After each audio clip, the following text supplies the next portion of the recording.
MP साहब, जिस तरह से खगड़िया में एक मासूम बच्ची के साथ घटना हुई, इस पर क्या कहें? देखिए, हम तो लगातार इस विषय पर मधेपुरा में घटना घटी, पूर्णिया में घटना घटी, कोई दिन नहीं है जिस दिन पूरे बिहार में आधा दर्जन से ज्यादा, 1 दर्जन बच्ची के साथ सामूहिक बलात्कार घटना परिवार को लेकर के। कल रात भी मैं यह सवाल खड़ा, खगड़िया में जिस तरीके से पूरा का पूरा वो ड्रग्स ही है, उसमें किया था।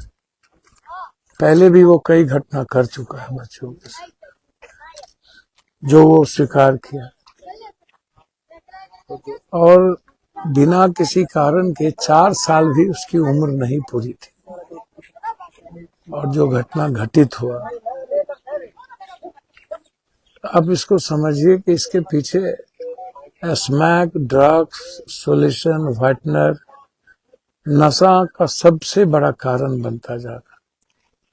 और बिहार सरकार या कोई भी सामाजिक सरकार रखने वाले लोग नशा और स्मैक पर कोई चर्चा ही नहीं करते हैं, बात ही नहीं करते। 70-80% लगभग यूथ नशा का सेवन हो चुका है। एक दूसरा, मोबाइल, जो एंड्रॉयड मोबाइल है, जो पॉर्न की स्थिति है, या सोशल मीडिया पर जिस तरीके की चीजें, निगेटिविटी को हम देख रहे हैं, यह भी एक बड़ा कारण बनता जा रहा है। तीसरा, कोई मुद्दा ही बलात्कार और बेटी नहीं है इस देश के लिए। जो जहानाबाद की बच्ची के साथ घटना घटी, यहाँ घटना घटी, मधेपुरा गए तब आप अरेस्ट किए, यहाँ एक आदमी अरेस्ट हुआ, उसके बाद समाज के लोग आक्रोशित हुए। कुछ लड़के बच्चे खाने पीने वाले कलेक्ट्रेट में चले गए, तोड़फोड़ नहीं हुई। अब आप मुखिया जी का नाम दे दिए, प्रमुख का नाम दे दिए। इस तरह का आतंक का माहौल लोकतंत्र में, देखिए, नाम देना, डर होना। जो लोग, जो बच्चे यदि कलेक्ट्रेट में गए तो आप उसका सीसीटीवी फुटेज में ले लेते। जो आपको कॉपरेट कर रहा है, यहाँ के मुखिया जी थाना गए, आपको कॉपरेट कर रहा है, जिला परिषद है, अन्य लोग जो सामाजिक लोग हैं, जो भीड़ को नियंत्रित कर रहा था, या जो लोग सोशल मीडिया पर लिखा, उसको अभी नाम दे दिया। अच्छा, आप ये बताइए कितना बड़ा अपराध है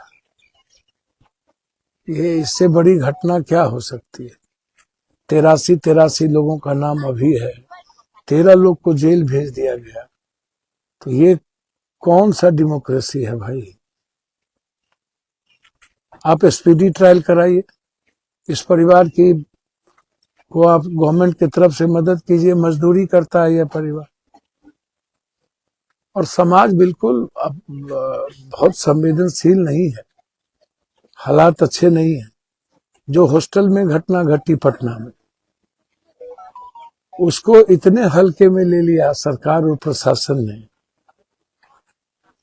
भैया, 12 तारीख को ही पोस्टमार्टम रिपोर्ट आ गया, और 12 तारीख को धरना पर लोग बैठे थे। उस दिन आप केस कैसे कर दी, जबकि पोस्टमार्टम रिपोर्ट में सब कुछ आपके सामने रखा हुआ था? आप ये सवाल, अभी तक आप थाना प्रभारी को सस्पेंड नहीं कर रहे, वो इन्वॉल्व है। सबसे पहले उन्हीं को मैनेज करने की कोशिश की गई। आप मनीष रंजन को पहले पकड़े, अब फिर आपने छोड़ दिया, और मनीष रंजन छूटने के बाद सारा जाकर के सबूत मिटाया, और फिर मनीष रंजन को अरेस्ट करके आनंद फानंद में जेल भेज दिए। जब वो पहले से सेक्स रैकेटर है, 23 हॉस्टल है, 3 थाना है, और वो 3 थाना के अंदर 5000 हॉस्टल है। तो 5000 हॉस्टल का ना तो रजिस्ट्रेशन है, ना ही कोई मॉनिटरिंग है, ना ही कोई अकाउंटेबिलिटी है। पूरा बिहार की बच्ची पटना में अन्य जगहों पर जाके कोचिंग कर रही है, और आप मॉनिटर नहीं कर रहे हैं। पप्पू यादव के घर की बेटी है, बहन है किसी की, और पूरा का पूरा खुलेआम रात के 10 बजे, 11 बजे, 12 बजे बड़ी बड़ी फॉर्च्यूनर मर्सिडीज गाड़ी आकर के, और बच्ची कहाँ जाती है भाई, कहाँ है?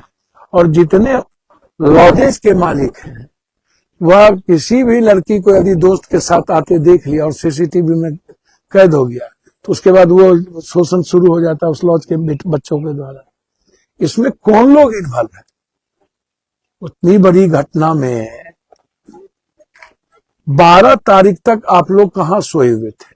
6 को घटना घटी, 5 को वो घर से आया, 9 बजे पिता से बातचीत हुई, 9 बजे के बाद 6 तारीख की घटना घटी।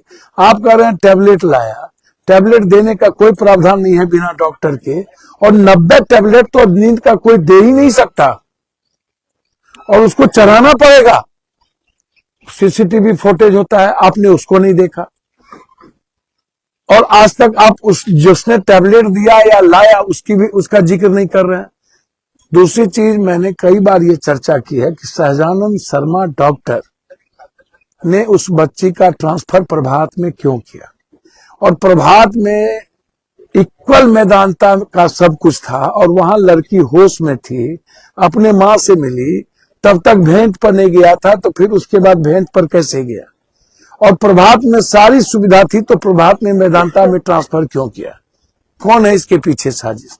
और सर, किसको प्रशासन बचाना चाह रही थी? तो क्या लगता है बिहार में लड़कियां सुरक्षित नहीं है? आपको लग रहा है क्या? आपको लग रहा है क्या?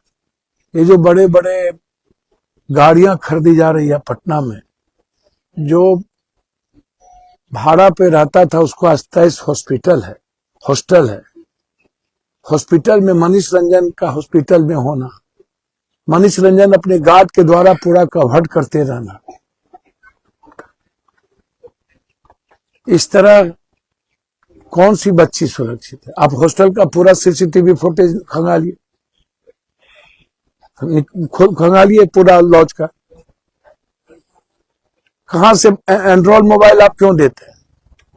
इतना ज्यादा मेंटेन कहां से होता है? 6,000 5,000 रुपया से ज्यादा बच्चियों को पिता और परिवार के द्वारा नहीं मिलता है, फिर इतना ज्यादा आप मेंटेन कहां से कर रहे?